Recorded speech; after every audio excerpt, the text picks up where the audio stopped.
personal statement or actually engineering teacher reveal? That's a good question. So I think I would suggest you do both. Both. One of them to help you with the grammar. One of them helping you with making sure you're not making some erroneous statement about engineering. Right. But I would really suggest that, because personal statement typically doesn't really talk about engineering itself most of the time. It's talking about yourself personally. So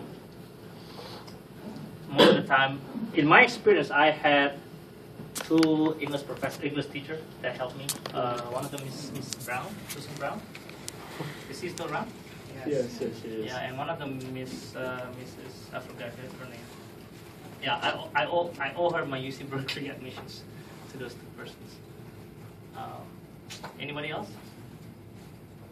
If you want to know about university life, you can also ask. Huh? Judy. Oh, yes, go ahead. Do you travel to it for a job or just for fun? Do I travel for my job? Or just I don't necessarily travel a lot. I travel maybe a couple of times a year. for the job though? For the job, yeah. I travel a couple of times, but not too often. Where do you go? I went to Rhode Island one time. I went to Austin, Texas to visit a I went to Seattle one time. So it all depends on the issues that I have on my plate. Anybody else have a question? Go ahead. You mentioned that branding is not so important. Branding? Yes. It's what's more important is your experience in the school, right? But given the economic situation of America, local schools will only be recognized by local firms. And the problem with local schools is that when they don't have branding, assuming that the economy of America crashes in the next few 18 months, you want to go out there to a wider market. Without the branding, what are you going to do? So you're talking about the school branding, right? Yes. Whether the school has a name. It's just like... I understand your question. Let me ask you back. Would you rather be the middle of the population of a very good school versus being the first one on some random school?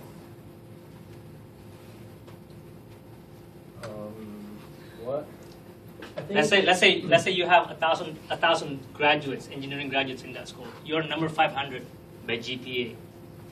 Would you be in that particular position, or would you be in the top 10% of maybe the next school, whatever? The school that doesn't necessarily have the brand. Personally, which would I prefer? Which would you prefer? It's sort of like saying, I'm not really good, so I'm actually a lot better in a worse off school, right? Not necessarily. It's about, again, it's about how you would take the opportunity in your school and be the best out of it.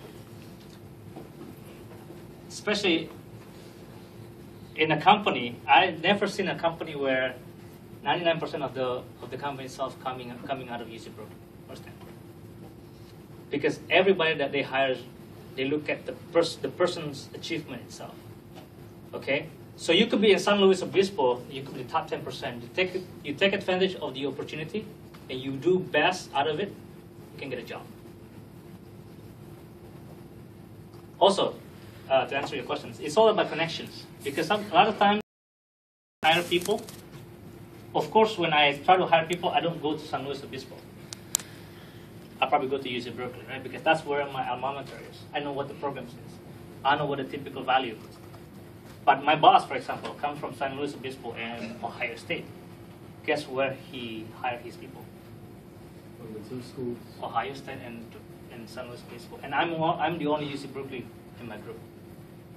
But then, Go ahead. that raises another question. Yes. I'm from Malaysia. Okay. How many people from Malaysia knows Cal Poly San Luis Obispo? And how many of the employers in that country particularly has graduated from this school? Okay, so again, that's probably a factor you have to put in your factor, right? If you want to go back to Malaysia, this is about Probably won't. So yeah, well, right. Typically, in my experience, if I already spent so much money in the U.S. getting my degree and try to have as much as knowledge that I have, I'm ready to work over here. Because over here, the compensation is a lot better compared to Malaysia and Indonesia. All right? So let's say you invest $300,000 in your school, you only get, I don't know how many, maybe 40K equivalent a year. That means what? You have to work 15 years to pay off that investment. Would you rather to do it over there or not? Right? If I were you, I don't really care. Well, I do care if I want to go back, and I think that's something that you have to put in your factor. If you want to go back, branding is essentials. Then you have to put it over there. Depending on where you want to go. Again, where you want to go. If you say that you want to be here, there's a lot of good engineering schools. California, so Caltech University is also a good school, for example. I guess I hope that answers your question. Right? Yeah. Kind of? Okay. Any other questions? Maybe we'll take the last two, if there's any. Go ahead. What did you like about UC Berkeley? What do I? What did you like about UC Berkeley and how did it fit? Okay. What I like about UC Berkeley is that I have a lot of access to many things. I get to work with the professor that's doing some of the stuff that's like, I don't know if you guys know about the exoskeleton. Anybody knows about exoskeleton? It's about the Talking about that kid that could walk. That's and correct. they build a So robotic right. machine. So I was working in the area where we work on the coding itself. So the exoskeleton is basically a frame of some structure that was put on your hip and also on your leg, such that it will leverage the posture of your body, such that when you're lifting something in the 80 pounds, you don't feel anything about it. So the application is also for military. So the military usually have about 120 pounds in their gear, right? Between 80 to 120 pounds. If they have this exoskeleton, they're running like without wearing anything, like naked. So it's very good to have those, so that because they can carry a lot more weapons and be more agile and then have more weaponry on their side without feeling anything.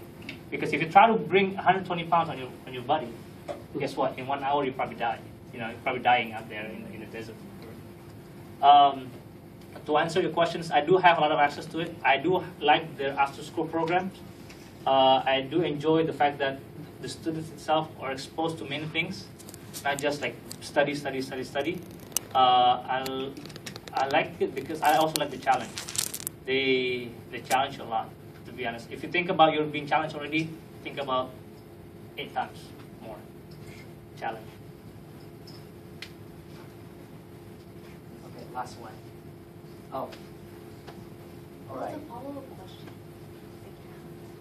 Okay, it's okay. Whatever. I have time. It's a follow-up question. Mm-hmm. Doesn't it get easier over time? Like, maybe not That's- for math, that's but easy- for math it gets clearer. And you said it's 8 times harder than now, but No, it doesn't get easier. I'm sorry to say, it doesn't get easier. But what gets easier is like your understanding about your math and how it get applied gets better. So sometimes when you work in physics 130, you don't know what the heck is angular momentum. Why do we use angular momentum? Now, when you apply those in the engineering phase, then you understand why angular momentum is important. Why is thermal behavior, thermal expansion is important. But the whole concept, the whole learning itself doesn't get any easier, because you have to you're learning new things. It's like you are saying, remembering A, B, C until Z is easy, because you've been doing it. That's the part that gets easier. If you're talking about math, it's gonna get easier, because you are applying that in the real situations. But the new things that you learn is still difficult. You're going into something that's beyond whatever. Okay, one last question. All right. You said you're exposed to a lot of stuff. What Mhm. were you exposed to? Anything particularly interesting? I get exposed to a lot of employment opportunities. For example, I got an internship at Form Factor when I was in school. So they hired me for 8 months working for their reliability programs over there. So I get exposed. I learned something new. I learned about reliability when I was in Form Factor. So that's one thing Obviously, I don't know about DFC. They don't have a football team, so I like to go to watch the football game with my friends as well. So a lot of stuff.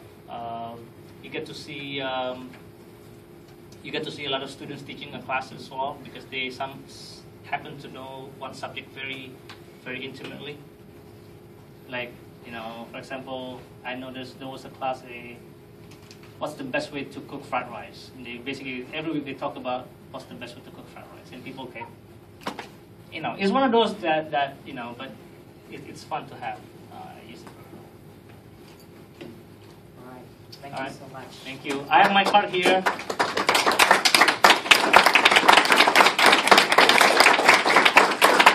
If you have more questions, you can always approach him now. Sure.